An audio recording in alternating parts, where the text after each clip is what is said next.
भाई और बहनों, पिछली बार हमने एक अत्यंत महत्वपूर्ण विषय को जानने की कोशिश की है। आखिर आखिर मनुष्य जो भी करता है वो करने के पीछे कौन सी शक्ति, मन की कौन सी ताकत काम करती है, ये मूल तत्व जानने की हमने कोशिश की, जिसको हम व्यवहार में कहते हैं इच्छा शक्ति। पाली में कहते हैं छंद, करने की इच्छा। और ये मन के भावनात्मक अंग का महत्वपूर्ण कार्य है। मन का दूसरा अंग जो जानता है, समझता है, सीखता है, सोचता है, जिसको हम इंटेलेक्ट कहते हैं, हाँ, बुद्धिमत्ता कहते हैं। और ये दूसरा अंग है जिसको हम इमोशनल लाइफ कहते हैं, भावनात्मक अंग है। और मनुष्य करने के लिए बाध्य हो जाता है, उसको करना ही पड़ता है। एक प्रकार से शक्ति होती है उस पर करने की, जब भावनाएं जगती है तब, इमोशंस एक्टिव होती है तब। तो ये हमने पिछली बार बड़े बारीकी से समझने की कोशिश की थी कि बगैर इमोशन के मनुष्य कर्म करने के लिए तैयार नहीं होता। ये मोटिवेटिंग पावर है, उत्प्रेरक शक्ति है, करने के लिए बाध्य करने वाली ये ताकत है मन की। और क्योंकि वो प्राकृतिक है, ये नेचुरल है, इसलिए उसको दबाया नहीं जा सकता, झुठलाया नहीं जा सकता, इसके साथ कोई भी छेड़छानी नहीं की जा सकती। बस मन में वासनाएं जगती है, इच्छाएं निर्माण होती है, और मनुष्य उसके अनुसार करने के लिए बाध्य हो जाता है। ये हमने पिछली बार बारीकी से समझने की कोशिश की थी। आज हम और थोड़ी सी गहराई में जाने की कोशिश करेंगे। ये विषय शायद पहले किसी ने सिखाया होगा या नहीं, मुझे पता नहीं, लेकिन ये बुनियादी बात है जो आज हम समझने जाते हैं। भाई, ये भावना, ये जो इमेशन है, और हमारा जो इमोशनल लाइफ है, वो किस तरह से काम करता है, किस तरह से कारगर होता है। तो पाली में दीघा निकाय जो ग्रंथ हैं, इसमें महानिदान सूत्र आया है। उस सत्य में इसका जिक्र किया गया है। बहुत बुनियादी है, ये हर बौद्ध ने ठीक से समझना चाहिए, तब कहीं वो बुद्ध धर्म को समझने की काबिलियत हासिल कर सकता है। अगर इस सूत्र को बौद्ध ने नहीं सीखा तो शायद बुद्ध धम्म सीखने में भी वो कमजोर रह सकते हैं। और बहुत सारे लोग इसमें कमजोर दिखाई देते हैं। इसका एक महत्वपूर्ण कारण है कि भावनाएं किस तरह से काम करती हैं, किस तरह से अपने पर अमल चलाती हैं, उसका निर्माण कैसे होता है, इसके बारे में उसका ज्ञान सही नहीं होता है। तो आइए हम उस इमोशनल लाइफ के बारे में, भावनात्मक जीवन के बारे में कुछ जानेंगे। तो इस सूत्र में, जिसका नाम है महानिदान सूत्र, उसमें कहा गया है वेदनं पटिच्चतना। वेदनं यानी वेदना, संचेतना। हम वेदनाओं का अनुभव हमेशा करते रहते हैं। और हमारी जो पंचेंद्रिया है, आंख है, कान है, नाक है, जिह्वा है और त्वचा है, इनके जरिए हम जिस किसी चीज के संपर्क में आते हैं, तो संपर्क को ही स्पर्श कहा गया है। ये संपर्क यानी स्पर्श है, पाली में स्पर्श, कॉन्टैक्ट। तो वेदना होती है, संवेदना होती है, अनुभूति होती है। और ये अनुभूति तीन प्रकार की होती है। एक अनुभूति होती है सुखदाई, दूसरी अनुभूति होती है दुखदाई, और तीसरी भी अनुभूति होती है, ना उसमें सुख होता है ना उसमें दुख होता है। वो तो न्यूट्रल रहती है, त्रयस्थ रहती है, उसकी हम माने कोई खास नहीं होता, और अक्सर बहुत तो कमजोर भी रहती है। लेकिन सबसे तगड़ी जो भावनाएं हैं, इमोशंस है, उसमें सुख और दुख अनुभव करने की क्षमता होती है। और इसी कारण हम सुख और दुख की अनुभूति को बहुत ज्यादा जानते हैं। तो वेदना, ये अनुभूति होती है, इस अनुभूति के कारण फिर चाहत पैदा होती है, जिसे हम तन्हा कहते हैं। सुखदायी अनुभव होता है तो चाहत पैदा होती है कि अपनाओ, पाओ, हाँ? किसी तरह से उसको प्राप्त करो। दुखदायी अनुभूति होती है, मन में लगता है कि नहीं, इसको तो धिक्कारना चाहिए, त्यागना चाहिए, इससे दूर हटना चाहिए। भावना है, एक अपनाने की है, एक टालने की है, दूर करने की है। लेकिन भावना है, इमोशन है। इसको तृष्णा कहा है, चाहत कहा है, इच्छा आकांक्षा कहा गया है। तो सुखदायी दुखदायी वेदना होने के कारण हमारे मन में इच्छाएं जगती हैं। तन्ना यानी आकर्षण पैदा होता है, मन उस तरह से खींचा जाता है।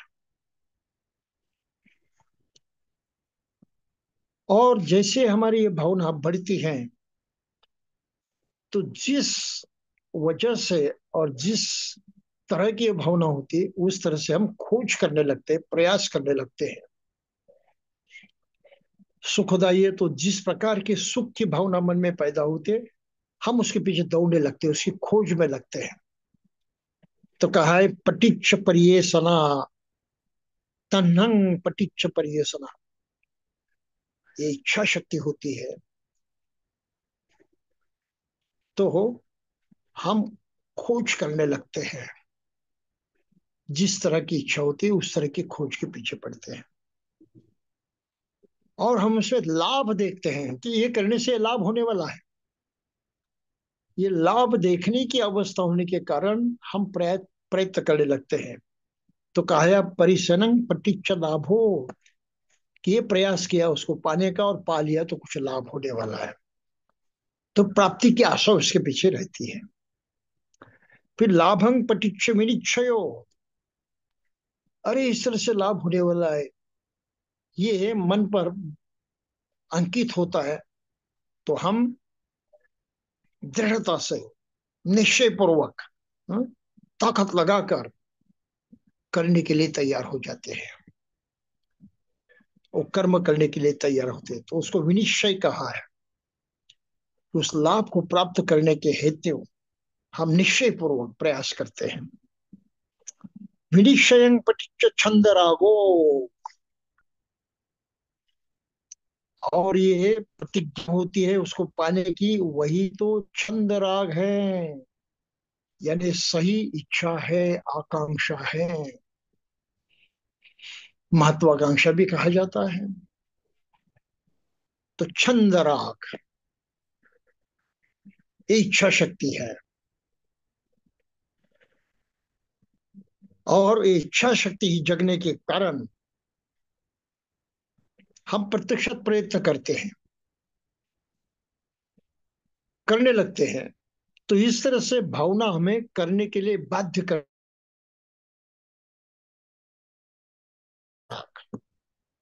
वो इच्छा शक्ति, करने की इच्छा, चाहत, डिजायर, तो छंद रागं पटिच्चा झोसानं, फिर हम प्रयास करने लगते हैं, यानी प्रत्यक्षात कर्म करने लगते हैं, कृति करने लगते हैं। अझोसायं पटिच्च परिगहो, और प्रयास करने के बाद हमें वो प्राप्त होता है। परिग्रह यानी हाथ में आ जाता है, हम उसको उपलब्ध कराते हैं, उसकी प्राप्ति करते हैं। छंद रागं पटिच्चा झोसानं, प्रयत्न करते हैं, अझोसानं पटिच्च परिगहो, और प्रयत्न के बाद हमें प्रत्यक्ष प्राप्ति होती है, हाथ में आ जाता है, प्राप्त हो जाता है। और जैसे वो प्राप्त होता है तो हम उस प्राप्ति को पूरी तरह से चिपक जाते हैं, छोड़ना नहीं चाहते, जाने नहीं देना चाहते, अलग होने नहीं देना चाहते। बस उस प्राप्ति को हम प्रत्यक्षात पकड़ रखते हैं, हम्म, उसके प्रति एकदम प्रतिबद्ध हो जाते हैं। तो पत, पत, परिगह पटिच मच्छरीय, ये मात्सर्य पैदा होता है उसको पकड़ कर रखने का। अरे हाथ से न जाए, कहीं कमजोर ना हो जाए, कहीं फिसल न जाए। और ये मच्छर ये प्रतीक्षा आरोप हो, तो न जाने की भावना होने के कारण हम उसकी रक्षा में जुड़ जाते हैं, उसको सुरक्षित रखने में लग जाते हैं। हाँ, और सही तरह से उसको अपने कब्जे से बाहर न होने की व्यवस्था करते हैं।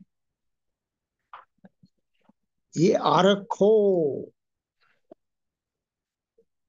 जो प्राप्त हुआ है उसका रक्षण करने की भावना, उसको मुट्ठी में कायम रखने की भावना, किसी हालत में वो मुट्ठी से निकल न जाए, इस तरह से प्रवृत्ति हमारी बढ़ती है। आरखो, आरखो के माने ही हम कहते हैं साठा करना, संचित करना, कब्जे में करना, अपनी मालकियत को हम्म, स्थापित करना, अपने मुट्ठी में रखना। बहुत भारी बात है। और ये आरोप हो जब होता है तो आरक्षाधिकरण दंड दान, ये हमारे मुट्ठी से निकल न जाए, वो कोई चुरा न ले, वो हमसे कोई हाँ, न छीने, इस तरह की जो भावना होती है, तो उसके कारण मनुष्य में आपस में सभी प्रकार के झगड़े होते हैं। कोई न छीने तो हम रक्षा के लिए प्रयत्नशील होते हैं, हाँ? दंड भी देते हैं किसी को, मारपीट भी करते हैं, जान भी लेते हैं कि भी मेरे हाथ से वो छीन न ले।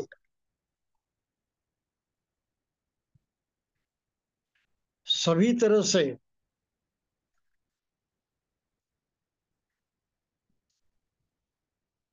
जो जो हो सके हम करते हैं। तो उससे कलह पैदा होता है, विग्रह पैदा होता है, विवाद पैदा होता है, तेरी मेरी पैदा होती है, और फिर आदमी झूठ भी बोलने लगता है, चुगली भी करने लगता है, कुछ भी करने लगता है। तो इस तरह से अनेक प्रकार के जो अकुशल धर्म है, अकुशल कर्म है, वो करने लगता है।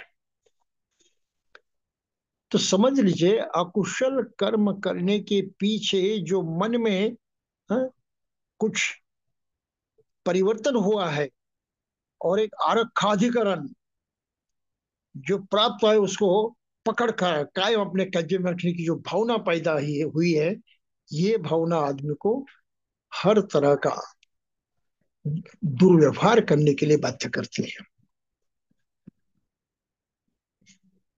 बहुत बड़ी बात है। अगर ये भावना नहीं पैदा हुई तो दुर्व्यवहार नहीं होगा। तो अरहत पद की जो भावना प्राप्त होती है, प्राप्ति होती है, उसमें क्या होता है? कि सुख दुख जो कुछ पाया है उसको आप पकड़ कर नहीं रखते। ये मेरा है, अपना है, कोई छीने, कोई उसको न ले जाए, ये भावना होती है नहीं।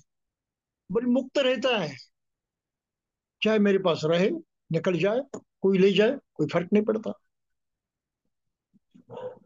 तब विवाद नहीं होता, तब संघर्ष नहीं होता, तब तेरी मेरी नहीं होती, और तब कहीं अकुशल कर्म हमसे नहीं होता है। तो इस भावना को पाना, ये धम्म जीवन में प्रतिष्ठित होने के लिए अत्यंत आवश्यक है। और ध्यान के माध्यम से तो जरूर किया जाता है। अलग अलग प्रकार की ध्यान साधनाएं जो है इसके लिए हैं, जिसे हम आजकल विपස්සना कहते हैं।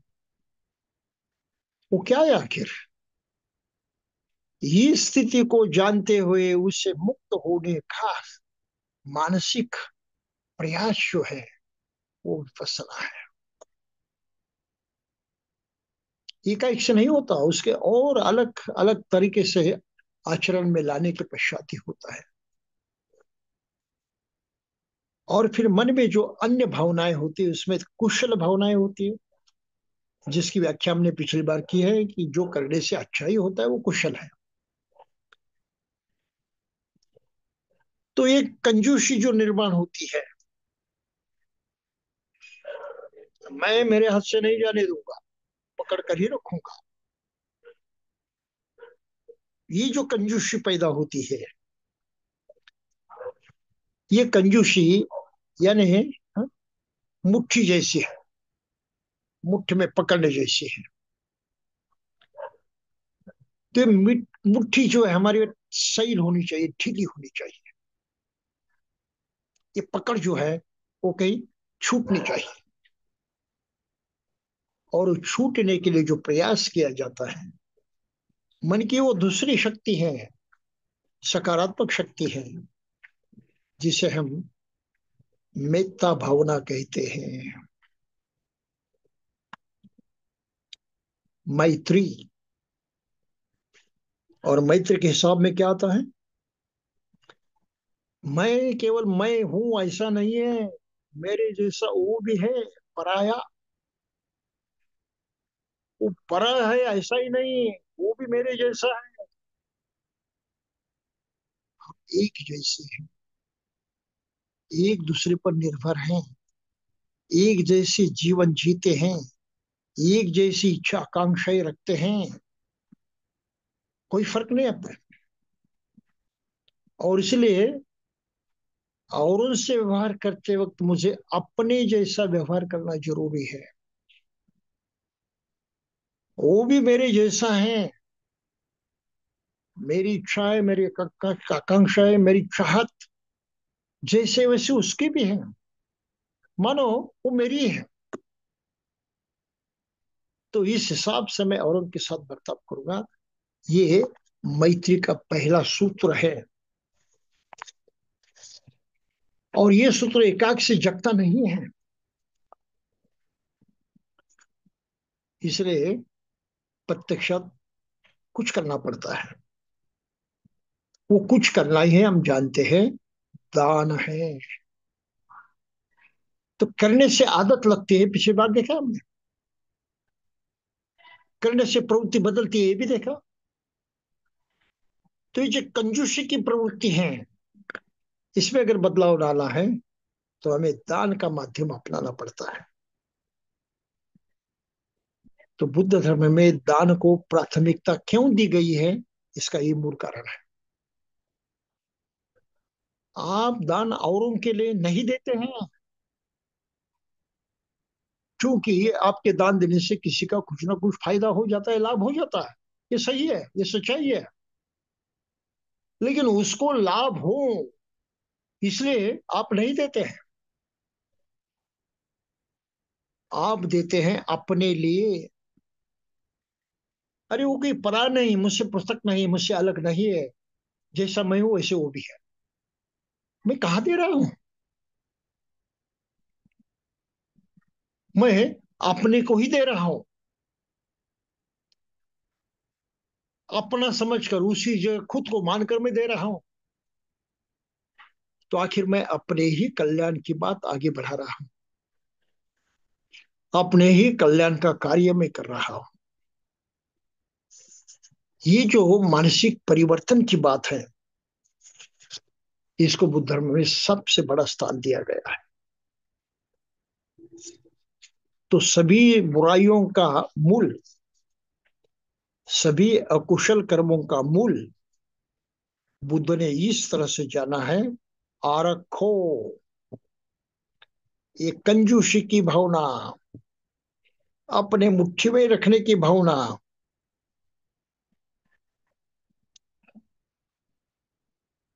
अपने साथी का रक्षण करना, और इस भावना को कमजोर करना बहुत जरूरी है। बगैर उसको कमजोर किए कुशल आचरण नहीं हो सकता। ये सबसे महत्वपूर्ण बात है।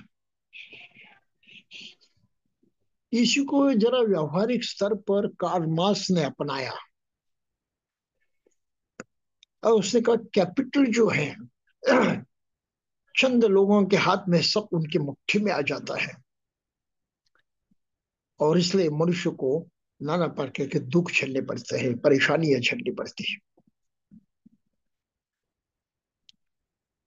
ये सिद्धांत इससे ही निर्माण हुआ है, या इससे ही संबंध रखता है, लेकिन बहुत स्थूल स्तर पर है, व्यवहारिक स्तर पर है, मन की गहराई से उसका कोई ताल्लुक नहीं है। बुद्ध मन की गहराई में उतरे, और इसकी जड़ कहाँ छिपी है उसको उन्होंने जाना। अरे कंजूसी इसकी जड़ है, मेरा है, अपना है, मुझे चाहिए, मैं मेरा, मैं मेरा, बस इसमें वो पूरी तरह से अटक गया है। और इसलिए उसका औरों के प्रति व्यवहार जो है वो गलत होता है। उसको हमेशा डर रहता है कि मेरा कोई छीन न ले, कोई चुरा न ले,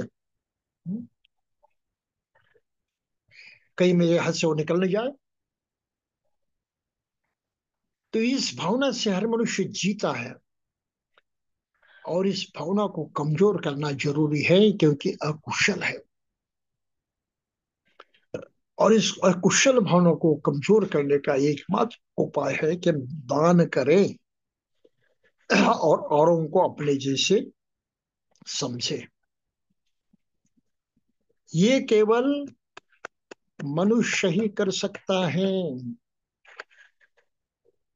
ये करने के लिए बाहरी कोई शक्ति आपके काम आने वाली नहीं है।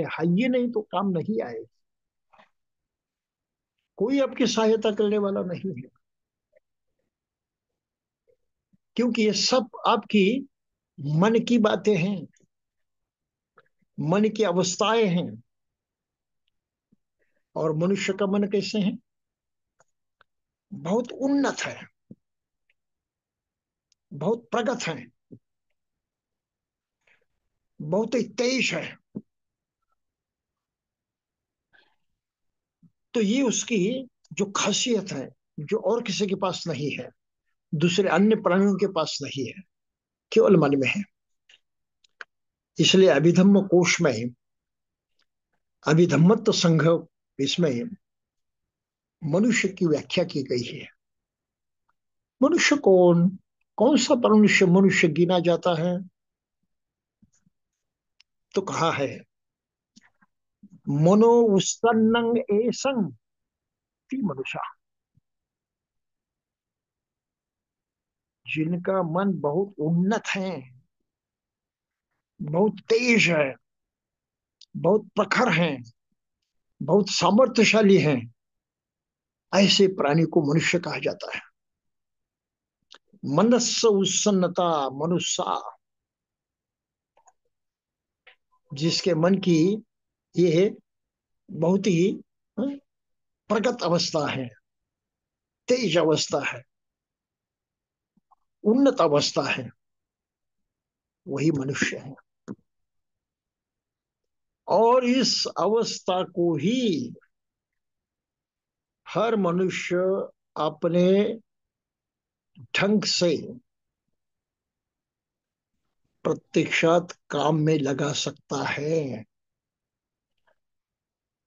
अपना हम मन अपना खुद ही जान सकते हैं, और कोई आदमी दुनिया में नहीं है जो हमारा मन जाने। ये संभव नहीं है।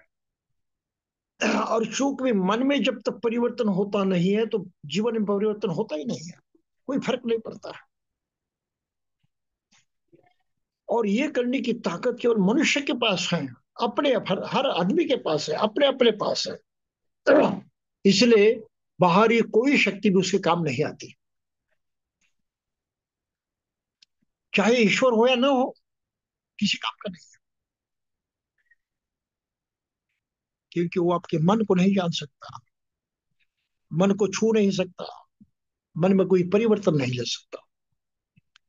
और बगैर मन में परिवर्तन आए, परिवर्तन हो ही नहीं सकता। ये तो प्रकृति का नियम है, तुम्हारे हमारे घर का नियम नहीं है। तो ईश्वर केवल कल्पना ठहर जाती है, बाहरी शक्ति केवल कल्पना है, हमारे जीवन से उसका कोई ताल्लुक नहीं है। मन ही सक्षम है हमारा। अगर यूं कही तो कोई गलती नहीं हो सकती कि ईश्वर दूसरा तीसरा कोई नहीं है, लेकिन हमारा मन ही ईश्वर है। हाँ, हम खुद ही ईश्वर हैं, हमारे मन में छिपा हुआ है वो, मन के जरिए। कारण क्या है? मन के ही अलग अलग पहलू हैं, अपनी शक्तियां हैं, अपनी खामियां हैं। मन ही जानता है सब। विजानाती, मन ही जानता है। मन के बगैर जानने वाली और कोई शक्ति नहीं है। और ये शक्ति हर आदमी के पास मौजूद है, क्योंकि उसके पास मन है।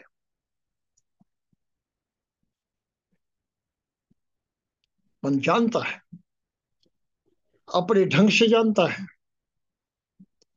अपने शक्ति के अनुसार जानता है, अपनी प्रगल्भता जितनी हो, अपना विकास जितना हो, उस तरह से जानता है। तो सभी के पास मन होने के बावजूद वो सभी एक जैसा जानते नहीं, एक जैसी जानकारी रखते नहीं, एक जैसे समझदारी रखते नहीं। उसमें फर्क आता ही है, क्योंकि वो मन की क्षमता पर निर्भर है। और इसलिए बुद्ध ने कहा है कि अपने मन को सशक्त बनाओ। एकाग्र करने से मन सशक्त हो जाता है, साधना करने से मन सशक्त हो जाता है। तो साधना के जरिए अपने मन को सशक्त करने की बात बुद्ध ने कही है। किसी की पूजा अर्चा करने के लिए नहीं कहा। स्वयं बुद्ध की पूजा अर्चा करने से कोई मतलब नहीं है, ये भी बात उन्होंने साफ साफ कह दी। भाई मेरा और तुम्हारा संबंध क्या है? केवल मैंने आपकी अनुभूति को, अपने ज्ञान को अपने सामने रखा है, आप उसको ले ले और उसके अनुसार करें, तो आप भी मेरे जैसे सभी दुखों से मुक्त हो सकते हैं। तो ये ज्ञान देने की ही इच्छा से मैं तुमसे बंधा हुआ हूं, मेरा तुमसे संपर्क है। और मुझसे वो सीखने की दृष्टि से तुम्हारा मुझसे संबंध है। मैंने दिया, आपने लिया, बात खत्म हो गई। लेन देन का सवाल ही नहीं है। और चूंकि मैं सभी दुखों से मुक्त हुआ हूं, तुम मुझे क्या देने वाले हैं? है क्या तुम्हारे पास एक मनुष्य होने के नाते? जैसे मैं पहले दुखी था, बस आप भी वैसे हैं। आप मुझे कुछ नहीं दे सकते। और रही बात मुझे प्रसन्न करने की, मुझे प्रसन्न करने की जरूरत नहीं कि मैं ये जान चुका हूं कि जैसा मैं हूं वैसे आप सभी लोग हैं, और मैं आपको एक ज्ञान देकर मैं अपनी खुद की ही मदद कर रहा हूं। मुझे प्रसन्नता की कोई आवश्यकता नहीं। ये करुणा बुद्ध के पास इस तरह से समझनी चाहिए। लेन देन की ही बात नहीं यहाँ पर, खुश करने की बात नहीं है यहाँ पर। बुद्ध स्वयं देते हैं, खुल कर देते हैं। उनके पास पाने की कोई आवश्यकता नहीं, आपको देने की कोई जरूरत नहीं। ये सब मन जानता है। तो मन की ये ताकत है, विजानाती। फिर मन ये सब संग्रहित करता है, संचय करता है, इकट्ठा करता है, कुछ छोड़ता नहीं है, कुछ जाने नहीं देता। तो ब्रेन साइंस पर जो कुछ संशोधन हुआ है, तो न्यूरोलॉजिस्ट ने ये बात कही है साफ तौर पर कि मन पर जो भी अंकित होता है, मन जो कुछ जानता है, वो कभी मन से हटता नहीं है। दिमाग के जो न्यूरॉन्स है इस तरह से काम करते हैं कि मनुष्य कुछ भी भूलता नहीं है। और हम तो हरदम भूलने का अनुभव करते हैं, ये बात भूल गई, ये भूल गए, पीछे के कुछ स्मरण नहीं आता है। ये तात्कालिक बातें हैं क्योंकि उनके जो लिंक होते हैं वो कमजोर हो जाते हैं और एकाएक से काम नहीं करते, इसलिए हमें हाँ भूल गए ऐसा महसूस होता है। लेकिन न्यूरो साइंटिस्ट ने इलेक्ट्रोड्स लगाए, बिजली के, हाँ, वहां को शॉक दिए, और उन्हें पाया कि जो आदमी कुछ भी नहीं याद कर रहा था, वो सभी बातें उसको याद आने लगी। तो प्रत्यक्षात प्रयोग करते हुए सिद्ध हुआ है कि मन से कुछ बात हटती नहीं, निकल नहीं जाती, वो बिल्कुल वहां संचित रहती है। ये मन की ताकत है। छीनो थी, मन ही संचय करता है, स्मरण में रखता है, सती, भूलता नहीं है। और इन सभी बातों को इकट्ठा करते हुए, उनको जमा करते हुए, वो चिंतन मनन करता है, सोचता है, विचार करता है, बगैर पिछले अनुभव को जाने, बगैर प्रत्यक्षात अब क्या हो रहा है उसको जाने। आदमी काम नहीं करता, वो सोचता है, सही ढंग से जानने की कोशिश करता है। उसको कहा है चिंतेति, चिंतन मनन करता है। सिर्फ मनुष्य के लिए संभव है चिंतन मनन करना, औरों के लिए नहीं है। और फिर मन कल्पना भी करता है, अंदाज करता है, तर्क करता है। ये तर्क शक्ति मन के पास है, कल्पना करने की ताकत है। मन के माध्यम से वो कल्पना करता है, जो वास्तविक सच्चाई नहीं होती, लेकिन कल्पना के तौर पर उसके मन में वो साकार हो जाती है। तो मन परिकपति, ये मन की ताकत है। और जो जो मैंने मन ने अपने पहले अनुभव जाने हैं, उसको मन दोबारा साकार करता है, दोबारा उस अनुभूति को अपने में जगाता है। इसका मनोती कहते हैं, हम डे ड्रीमिंग ही कहते हैं। सपने भी देखते हैं, कल्पना करते बैठते हैं, उसमें बहुत तल्लीन हो जाते हैं। ये पूर्व अनुभव को याद करते हुए उसको दोबारा जगाना, ये मन की अपनी ताकत है, कहता मनोती। और इन सभी बातों को लेकर जो मन में सबसे बड़ी शक्ति तैयार होती है, वो है प्रेरणा देने की। प्रेरणा देते हैं, हमें उद्यत करती है, प्रोत्साहित करती है, करने के लिए बाध्य करती है, और हमें वो करना ही पड़ता है। तो चेतनाते मन चेतना देता है, प्रेरणा देता है। और ये चेतना देने के पीछे इतने सारी बाकी मन की शक्तियां काम करती हैं। एकाएक से चेतना पैदा नहीं होती। ये सभी पहले कही हुई बातें हैं, उनका निचोड़ है प्रेरणा देना। इसलिए मनुष्य की प्रेरणा शक्ति ही अलग अलग होती है, अलग अलग तरह से काम करते हैं। सभी एक जैसे काम नहीं करते, क्योंकि ये सभी जानना है, संचय करना है, हाँ, ध्यान में रखना है, सोचना है, कल्पना करना है, पहले अनुभव को याद करना है। ये सभी जो प्रक्रियाएं मन में चलती हैं, वो हर इंसान में अलग अलग होती है। और इसलिए हर इंसान का प्रेरणा स्थल, प्रेरणा पाने की शक्ति मन में से अपने अपने मन के अनुसार ही उदित होती है। तो ये उत्तेजना बहुत महत्वपूर्ण है। ये उत्तेजना जब जगती है तब कहीं मनुष्य प्रतीक्षात करने लगता है। इसलिए बुद्ध ने क्या कहा, कुशल अकुशल की बात सोचें, ये सामान्य तत्व नहीं है। जीवन जीने के लिए ये अत्यावश्यक तत्व है। बगैर इसके आप अपनी कल्पना के अनुसार अपने सुख को प्राप्त नहीं हो सकते, अपने हित को प्राप्त नहीं हो सकते। अगर आपको अपने हित और सुख की चिंता है, सही में उसके प्रति आप प्रतिबद्ध हैं, तो आपको ये सीखना ही चाहिए। कुशल का चिंतन मनन करना ही चाहिए,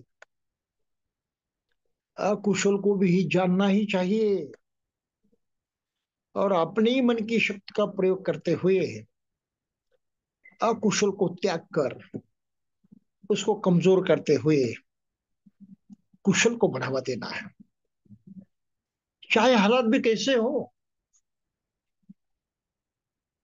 लेकिन सुख की तरफ आगे बढ़ने का यही एकमात्र रास्ता है। यहाँ ना अमीरी काम आती है, ना गरीबी काम आती है। ये तो केवल व्यवहार में चंद क्षणों के लिए हमें राहत दिलाने वाली बातें हैं। मन में परिवर्तन हो जाता है, छंद बदल जाता है, कुशल कर्म कारगर होता है, तो हमारा समूचा जीवन जो है सुख और शांति से भर जाता है। ये बुद्ध धम्म के आचरण का महत्वपूर्ण पहलू है, प्रत्यक्षात साक्षात्कार है, और उसको पाने की कोशिश करना ही धम्म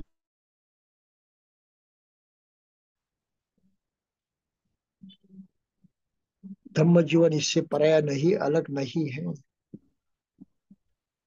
कुशल कर्म ही धम्म जीवन है। और इसीलिए पिछली बार हमने देखा कि एकाएक से नहीं होता, मनुष्य एकाएक से ध्यान साधना नहीं कर सकता। अपने मन के अंदर उतर कर उसकी खोजबीन नहीं कर सकता। वो तो अलग रास्ता है, वो अलग कर्म है, व्यावहारिक जीवन में बंधा हुआ है वो। उस जीवन को एकाएक से छोड़कर वो अपने मानसिक जीवन में पूरी तरह से नहीं लग सकता, क्योंकि घर बार से वो जुड़ा हुआ है, उसमें बंधा हुआ है। ये एकाएक से इतनी बड़ी छलांग वो नहीं मार सकता। तो जहां है, जिस स्थिति में उसको सही ढंग से जानकर आगे बढ़ना ही उसके हाथ में है। और जिस वातावरण में जो अकुशल स्थिति में वो जीता है, इसलिए उसको पहले अकुशल और कुशल स्थिति की जान ज्ञान होना जरूरी है। इस ज्ञान को पाए बगैर कोई मनुष्य खुद को इंसाफ नहीं दे सकता, खुद की भलाई नहीं कर सकता, जानना ही पड़ता है। और यही कमजोर ये मनुष्य जाति की इंसान, पृथ्वी पर रहने वाले मनुष्य इसकी ओर ध्यान नहीं देते। तो इसलिए बुद्ध ने कहा है कि आपको आपके मन के अनुसार ही प्रयास करने चाहिए। और चूंकि एकाएक से आप मन की इतनी गहराई तक पहुंच नहीं सकते, इसलिए व्यावहारिक जगत में जो कुछ मर्यादाएं होती हैं, वो मर्यादाएं किस तरह से कुशल है किस तरह से अकुशल है इसको जानो, और कुशल का सहारा लेकर आगे बढ़ो। यहीं पर शिलाचरण का मुख्य मुद्दा उठता है।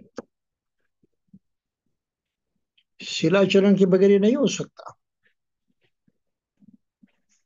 और वो शिलाचरण करने के लिए हमें हमारे मन में वो प्रेरणा भी जगनी चाहिए, वो छंद राग निर्माण होना चाहिए। किस तरह से? अगर दुनिया में मनुष्य जाति में कोई इस तरह से प्राप्ति करते करते हुए उस अवस्था में है, जीता है, ऐसा कौन है, इसकी खोज करना चाहिए। और फिर समझ में आएगा कि हाँ, बुद्ध ही एकमात्र ऐसे इंसान थे जिन्होंने प्रत्यक्षात इसको पाया था और उस तरह से अपने जीवन को जिया था। बुद्ध के बारे में जब हम इस तरह से सोचने लगते हैं, तब कई बुद्ध के प्रति हमारी ये जो बंधन है, जागृति है, वो निर्माण होती है। और वो छंद राग जगता है, बुद्ध की तरफ हम आकर्षित हो जाते हैं। हाँ, मुझे वैसे ही करना है। हाँ, मुझे इसी तरह से प्राप्ति को पाना है, प्रयत्न करना है। उसको बुद्ध के प्रति श्रद्धा कहा जाता है। और जिस तरह से बुद्ध ने वो सब कुछ पाया था, वो शिक्षा हमको दी है, हर बात समझाई है, बड़ी बारीकी से समझाई है।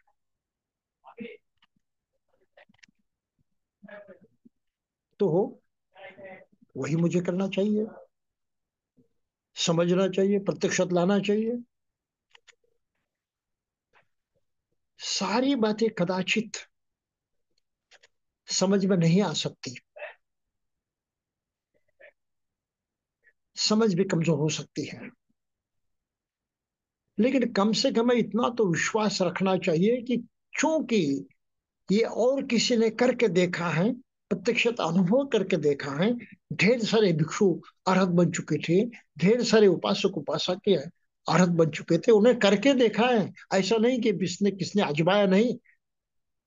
तो कम से कम वो इस इतिहास को जानते हुए, उस सच्चाई को जानते हुए मैं इसको सच मानो, मुझे इसके ऊपर आशंका रखने की कोई आवश्यकता नहीं है। किसी न किसी ने वो करके देखा है, आजमा कर देखा। जब इस तरह से सोचने लगते हैं तो धर्म के प्रति हमारी श्रद्धा जगती है। अरे हाँ, मुझे भी उस धर्म को मानना चाहिए और उसके अनुसार ही करना चाहिए। और फिर तीसरी बात है कि ऐसे करने वाले कोई लोग है या नहीं दुनिया में? हाँ, बिल्कुल है।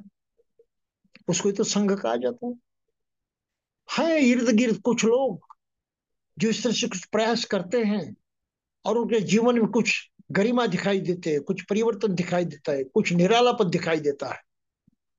ऐसा नहीं कि कुछ देखने लायक है ही नहीं है। तो संघ के प्रति श्रद्धा जगती है। और जो बुद्ध धम्म संघ के प्रति इस तरह से श्रद्धा जगती है, तब कहीं मनुष्य बुद्ध धम्म के अनुसार जीने की कोशिश करता है। और उस कोशिश में पहला कदम यही माना जाता है कि आप शील का पालन करें। कितने शील? बहुत सारे शील हैं। 10 भी हैं, 8 भी हैं, और कम से कम 5 भी हैं। इस जागृति के साथ, इस समझदारी के साथ जब हम उनको करने लगते हैं, तब हम धम्म मार्ग पर आरूढ़ होते हैं, धम्म जीवन जीने लगते हैं। तब तक हमारा धम्म जीवन शुरू ही नहीं होता। सबसे महत्वपूर्ण बात है। मानना एक बात है और करना दूसरी बात है। मानने से कुछ नहीं होता।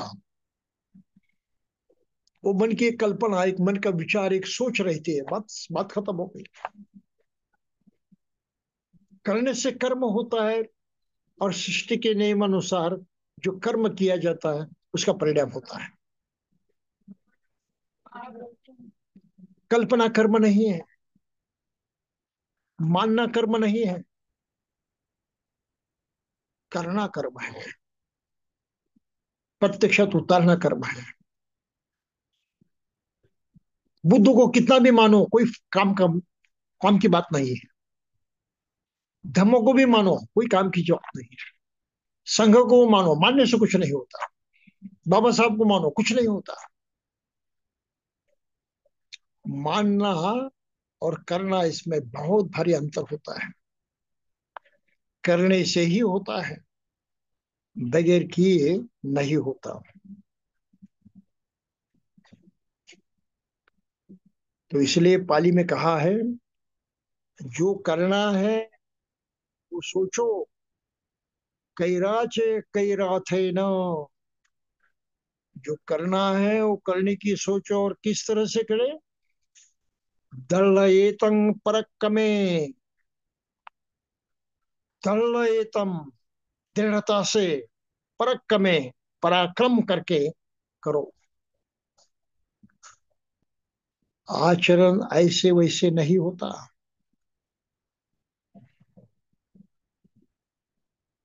वो ढीलापन काम का नहीं है।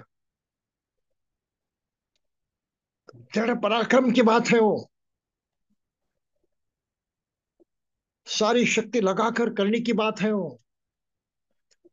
कैराच करिया थे ना। जो करना है वो इस ताकत से करना चाहिए। दृढ़ पराक्रमे, दृढ़ पराक्रम के साथ। तो पंचशील का पालन भी पराक्रम करने की ताकत से करना पड़ता है। हाँ, हम पराक्रम कर रहे हैं, लड़ रहे हैं, बहादुरी दिखा रहे हैं, सारी शक्ति हमने उसमें लगा दी है। और इस तरह से पंचशील का आचरण होता है, अष्टशील का आचरण होता है। और उपोषित अष्टशील, ये इसी ढंग से अपनाना पड़ता है।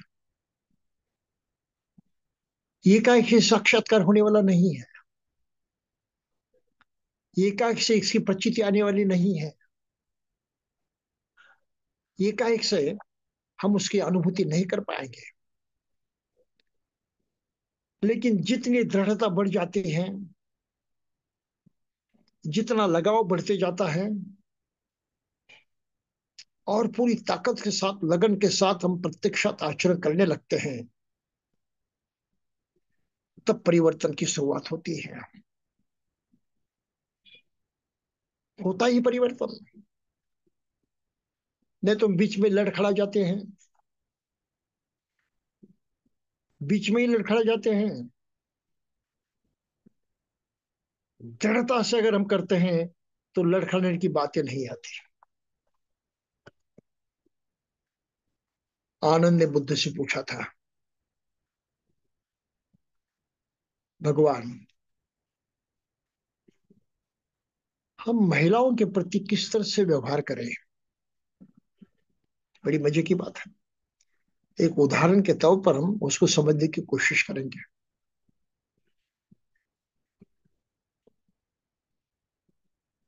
तो बुद्ध ने कहा, देखो मत,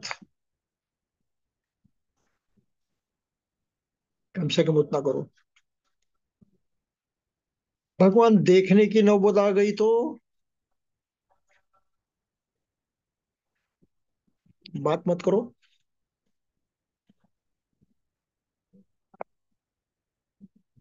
भगवान बात करने की नौबत आ गई तो स्पर्श मत करो। और बनते, स्पर्श करने की भी नौबत आ गई तो दृढ़ निश्चय के साथ अपनी वासना पर नियंत्रण करो।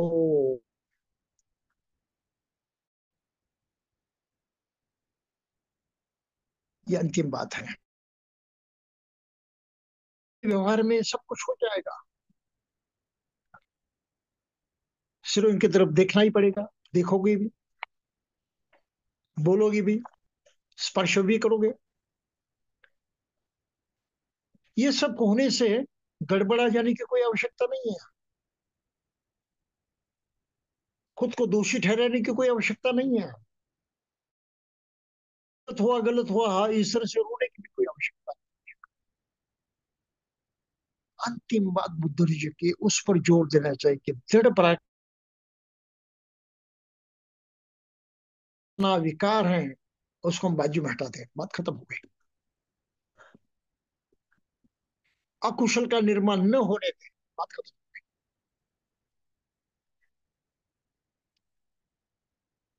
लेकिन आने को बार हम इस पहली अवस्था में ही लड़खड़ा जाते हैं। गलतियां होती है, होती होती रहती है, सब मामला बिगड़ जाता है। फिर आगे बढ़ना तो दूर, हम वहीं पर हाँ, चक्कर काटने लगते हैं। लोग भी उसकी तरफ इशारा करते हैं और आपको और बहकाते हैं, चुराते हैं, आपको नीचे दिखाते हैं। ये व्यवहार में आप लटक गए। दृढ़ पराक्रम करने की जो बात बुद्ध ने कही है, उससे आप दूर हटे। तो ये ध्यान में रखना बहुत जरूरी है कि आखिरकार अपने मन पर हमने कुछ कार्य करना चाहिए, क्योंकि हमें मन को ही शुद्ध करना है, मन को ही विकसित करना है। मन की शुद्ध और विकास के माध्यम से ही हम सर्व सुख और शांति को प्राप्त हो सकते हैं। इस पर दृढ़ विश्वास करते हुए धर्म का पालन करना जरूरी है, नहीं तो मुश्किल है। इसलिए व्यवहार में जो कुछ आगे पीछे होता है उससे हाँ, गड़बड़ा जाने की कोई आवश्यकता नहीं है। बशर्ते आप दृढ़ निश्चय से कुशल पर हाँ, अपना ध्यान पक्का करें। ये करने से ही बातें सुधर जाती है, अनुभव आने लगता है, चिंताएं विवंचनाएं नष्ट हो जाती है। तो जो आरोख हो हमने, ये कंजूसी जो है, इसने उस चीज को पकड़ कर रखने की, ये कंजूसी हट जाती है। ये हटने से ही आगे बढ़ना संभव होता है।